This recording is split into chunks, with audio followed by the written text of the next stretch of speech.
restoration be taken back by the government? The very issuance of the executive order was merely a formality, a clerical matter, because what the Supreme Court had earlier decided in their own judgment, they had set aside the previous entire system and the order. Starting from 3rd of November, the entire regime was declared to be void, and therefore the removal, so-called removal of the judges, in terms of the law, was held to be no removal, as if it had not taken place. That's why it has been opined in the judgment that only one Chief Justice continues, who was Iftikhar Muhammad Chaudhry, and the other judges also did not lose their jobs. With that declaration already being given by the Supreme Court, the fact that the executive also issued an order of their restoration is merely a formality.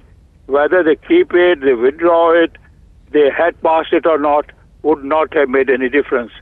So from that point of view, I'm surprised that the judges had to come at night, at about midnight, to come and give another to take about the matter again. I wish they had not done that, because it was not necessary. There was no need to show any panic anywhere. Right. Now, so what is the legal standing of the executive order through which judges were restored? Does it require Parliament's approval? Neither the executive order have any legal position, nor it required any formal approval by the Parliament, because the Parliament could only set aside the judgment of the Supreme Court by 2/3 majority. The judgment of the Supreme Court was already there, a declared law, and once that declared law was there, given by the largest bench, then it could only be set aside by 2/3 majority of the Parliament. So what you are asking me, whether the notification required approval, my answer is no, it did not require any approval. It would have been a useless exercise by the Parliament if it had been brought before the Parliament.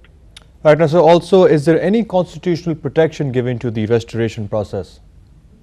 The historical and judicial order is the only protection, or what I'll say, the basis for the restoration of the judges. And sir, also, what do you make of the withdrawal reports? Do you think we are heading towards yet another executive judiciary clash? Yeah, the clash appears to be evident, but it can be avoided.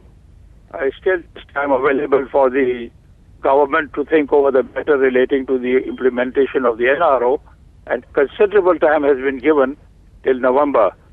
Both sides have to think about it, what is important for the country, and I think a lot of time has already been consumed, I may rather like to say wasted, in a litigation which appears to all of us useless when people are suffering, when economy is going down.